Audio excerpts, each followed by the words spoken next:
Hi, and welcome to Enchantment of Eternity's review for Orphan Black Season 4, Episode 2, Transgressive Border Crossing. This video is a part of a series of videos where I review episodes of Orphan Black. So I'll have to give a spoiler warning for Orphan Black up to Season 4, Episode 2. If you haven't seen up to this point, you may not want to watch this video, otherwise some things may be spoiled for you.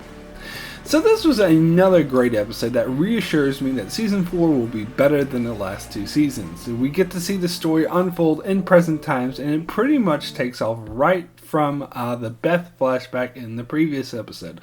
I love the way they seamlessly took it right from that episode while continuing the story from Season 3. It's been a while since I've seen Season 3, so I don't remember it that well, but I felt like I was right back into it. I really liked how the story is focused more on the Neo-Illusionists now, as the previous seasons got a bit too convoluted with so many side plots and enemies, and I never really got into the whole caster thing. That being said, this episode didn't blow me away or anything, but it was alright. So Sarah returns home after being chased off by the Neo-Illusionists, which MK gave her the heads up on, and she reconnects with Cosima, Felix, Allison, and all of them. However, carrying off from the last episode, the most important person Sarah meets up again is Art, who informs her about the last case he worked on with Beth, and Allah, the one that we saw in the last episode. And Art and Sarah explore Beth's apartment for clues, and they find the surveillance equipment she used to spy on Paul. And apparently, she recorded a lot of footage from the last few days or weeks or whatever from her in her apartment. And while it fits with what has been established in the show, I found it a tad bit convenient plot-wise, but that's okay, I'll just roll with it.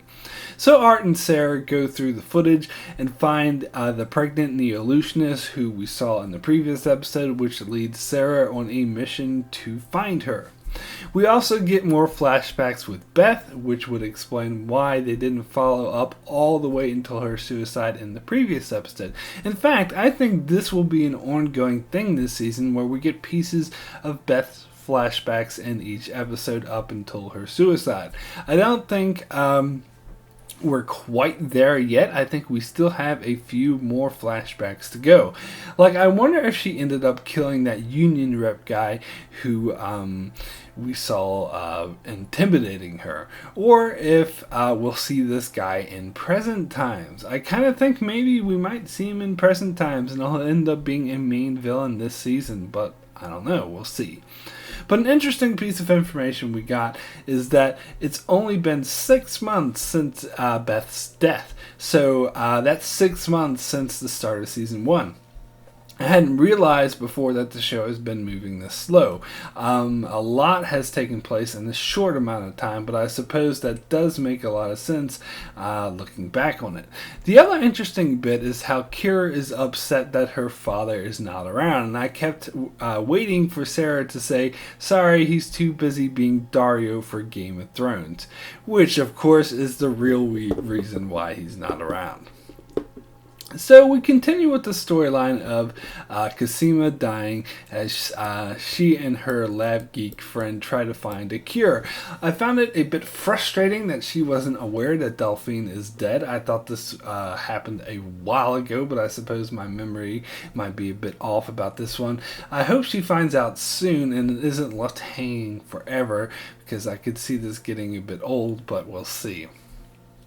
We also get a couple of scenes with Helena having an ultrasound. She finds out that she has twins, which Allison is jealous of because she can't have kids.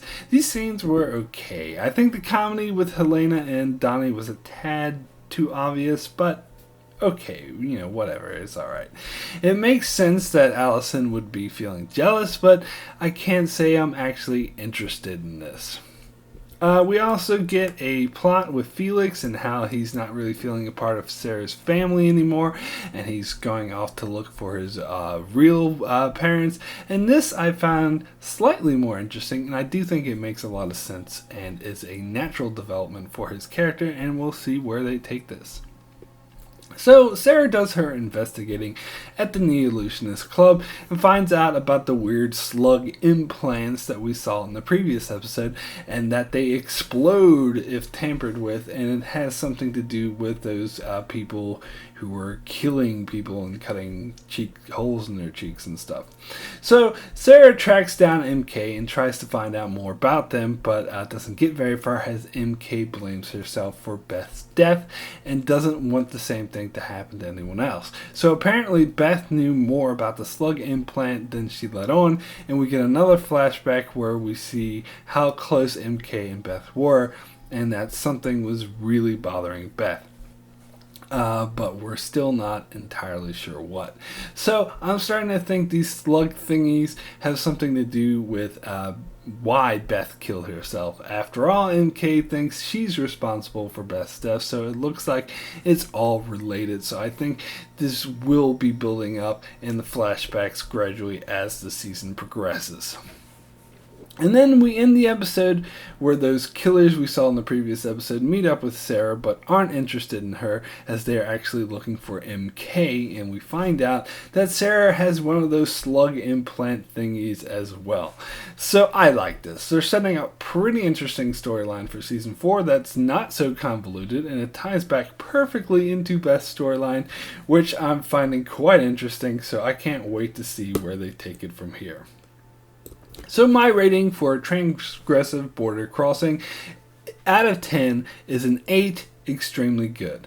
I still wasn't blown away by this season, but so far so good. It's shaping up to be interesting and managing to avoid a lot of the pitfalls of the 2 previous seasons, and I'm quite liking this exploring of Beth's past and tying it into the present day storyline. So far I think that's working out really well, and it's quite impressive how well they've managed to pull it off. So that's it for my review of Transgressive Border Crossing. Be sure to check back here each week as I review episodes of Orphan Black, which will start coming a day sooner now that Vikings has finished. Also, check out my channel for other videos on shows like Game of Thrones, Star Trek, Fear the Walking Dead, and more, and be sure to subscribe so you can keep up with all of that. And thanks a lot for watching.